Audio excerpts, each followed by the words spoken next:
አንድ ሰውዬ ሁለት ሴቶች ልጆች ነበሩትና ልጆቹ ለእድሜ ሲደርሱ ለጋብቻ በአንድ ቀን ሰርግ አድርጎ ይድራቸዋል። አንደኛዋን ልጅ የዳራት ለገበሬ ነው፣ ሁለተኛዋን የዳራት ደግሞ ለሸክላ ሰሪ እና ሁለቱንም ከዳራቸው በኋላ አንድ አመት ሙሉ ከቆየ በኋላ በአመቱ እስቲ ልጆቼን ሊያቸው ብሎ አንድ ጠዋት እንደዚህ አስቀድሶ ከቅዳሴ መልስ መጀመሪያ ወደ ገበሬው ቤት ሄደ። ገበሬው ዳገባቸው ማለት ነው። በጥሩ ሁኔታ ተስተናገደ፣ ምግብ ቀረበለት፣ በላ ጠጣ። ከዛ ኑሮ እንዴት ነው አላቸው። ሲላቸው እግዚአብሔር ይመስገን ጥሩ ነው ያለ ነው፣ ግን አንድ ችግር ገጥሞናል አሉ። ይኸውም እዚች ሀገር ላይ ዝናብ መዝነብ የነበረበት ሰዓት ወቅቱ አሁን ነው፣ ዘር የሚዘራበት ወቅት ነው።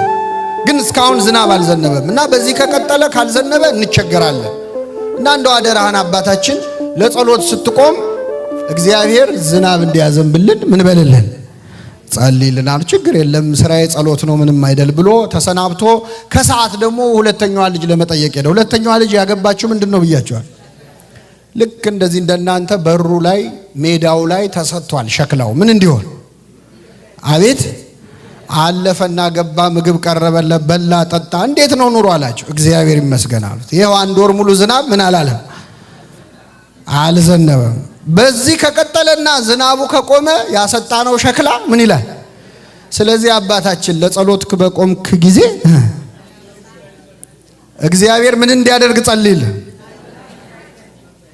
ይሄ ሰው የቀናለና ምን አለ መሰላችሁ? ጌታ ሆይ አንተ እንደምታደርግ አድርጋቸዋል። ቅዳሴያችን ግን ሰምታችኋል። በሚሻበት ቦታ ይላል። በምን በሚፈለግበት ቦታ ማለት ነው አይደል?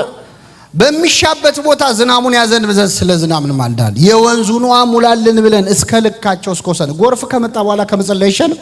እስከ ልኩ ሙላው ማለት ይሻላል። እያንዳንዱን ጉዳይ በእንተ ቅድሳት ከዚህ በኋላ እንደው በግንባራችሁ ተደፍታችሁ ስሙት ምን እንደሚባል ጥንቃቄው በእውነት